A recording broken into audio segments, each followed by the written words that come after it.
Les amis, c'est le chaos total en ce moment. Une alerte de dernière minute vient de tomber.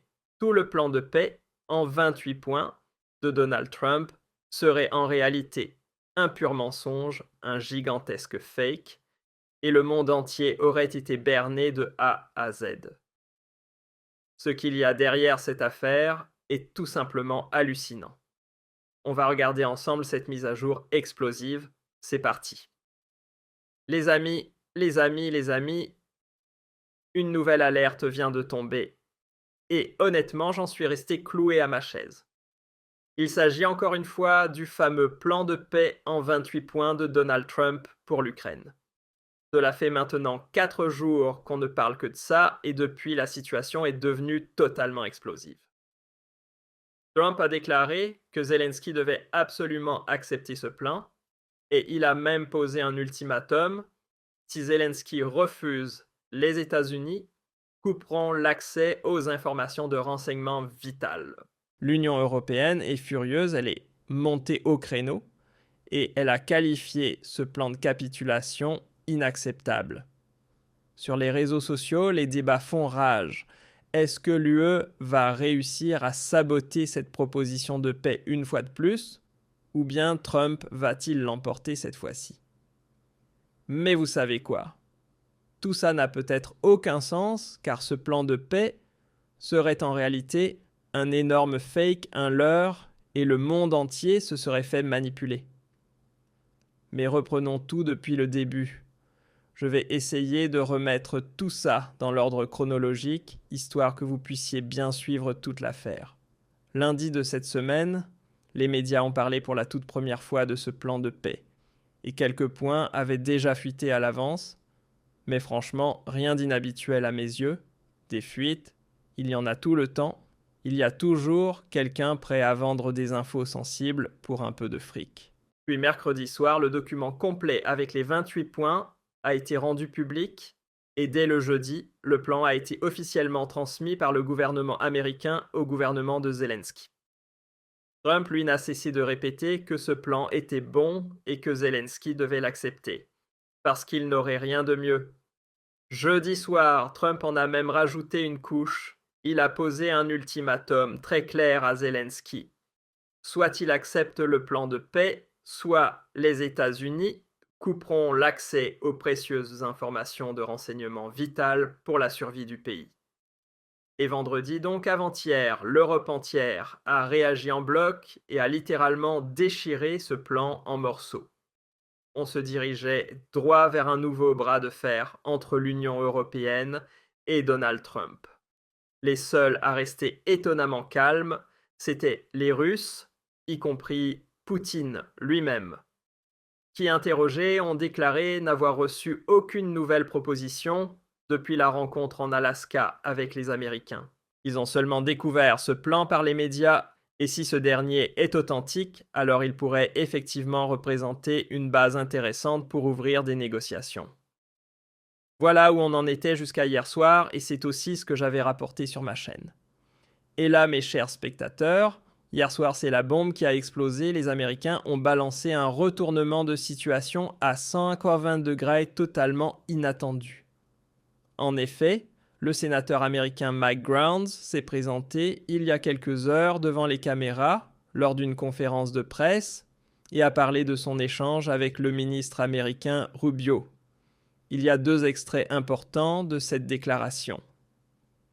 Et je vais vous montrer les 2. On commence tout de suite avec le premier. Regardez bien ça. Nom d'un chien, je suis sous le choc. Le sénateur américain vient de déclarer publiquement que ce plan de paix en 28 points censé venir de Trump n'a en réalité rien à voir avec lui. Il ne vient même pas des États-Unis. Ce plan viendrait de quelqu'un d'entièrement différent, et les Américains n'auraient été que des intermédiaires de simples relais. Ils ne l'auraient pas rédigé eux-mêmes. Ils l'auraient juste reçu pour ensuite le transmettre à l'Ukraine. Et ça, c'est en totale contradiction avec ce que l'administration Trump a affirmé ces derniers jours, puisque Trump lui-même avait déclaré que ce plan venait de son gouvernement et avait été élaboré en collaboration avec les Russes. Et maintenant, bam, retournement total, c'est vraiment dingue. Le correspondant étranger, Nick Schifrin, est même allé plus loin en relayant les propos d'un autre sénateur américain, Angus King. Selon ce dernier, et d'après le ministre des Affaires étrangères Rubio, le fameux plan de paix en 28 points qui a fuité ne reflèterait absolument pas la position du gouvernement américain, mais serait en réalité une sorte de liste de souhaits russes. Autrement dit, ce plan ne viendrait pas de Washington, mais bien de Moscou. Ce serait vraiment énorme. Mais attendez, ce n'est pas tout. Le premier sénateur, Mike Grounds, a aussi précisé que ce plan n'aurait jamais dû être rendu public. Regardez maintenant ce deuxième extrait. Et en tant qu'intermédiaire, nous avions pris des dispositions pour le transmettre, mais ce n'est pas... Il a fuité, il n'a pas été diffusé par nos membres ni par nos représentants. Mon Dieu, je n'en reviens pas. Je tombe littéralement de ma chaise. Donc ce plan ne vient pas du gouvernement américain. Et en plus, il n'était même pas censé être rendu public.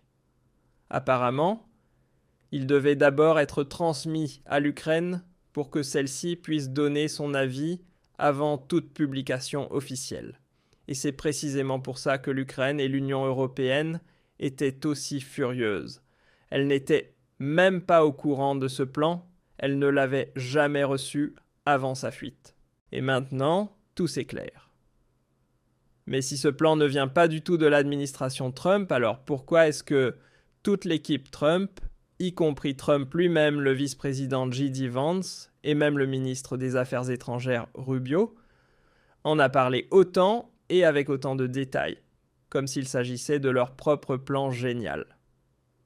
Franchement, pour quelqu'un qui regarde ça de l'extérieur, on dirait que l'administration Trump a elle-même été prise de court par la fuite du document et qu'elle a ensuite décidé, maintenant que le mal est fait, autant dire que ce plan vient de nous.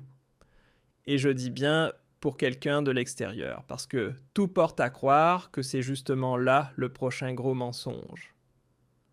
On assiste en ce moment à l'un des plus grands conflits internes de l'histoire politique américaine. Maintenant que ce retournement spectaculaire a été révélé au grand jour, le gouvernement américain a décidé de sortir du silence. Le ministre Rubio a déclaré que ce prétendu revirement à 180 degrés serait en réalité lui-même un mensonge. Il a publié ce message sur Twitter. Il y a tout juste 1 heure, la proposition de paix a été rédigée par les États-Unis. Elle est présentée comme une base solide pour les négociations en cours. Elle s'appuie sur des informations provenant du côté russe, mais aussi sur des éléments antérieurs et actuels en provenance d'Ukraine.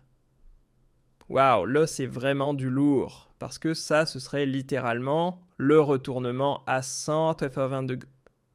Du retournement à 180 degrés. En gros, Rubio confirme ici, officiellement sur Twitter, que le plan vient bien du gouvernement américain, ce qui contredit totalement les déclarations publiques faites par les 2 sénateurs américains lors de leur conférence de presse. Et c'est là qu'on arrive à la grande question, pourquoi y a-t-il 2 versions complètement opposées, venant de politiciens de si haut rang?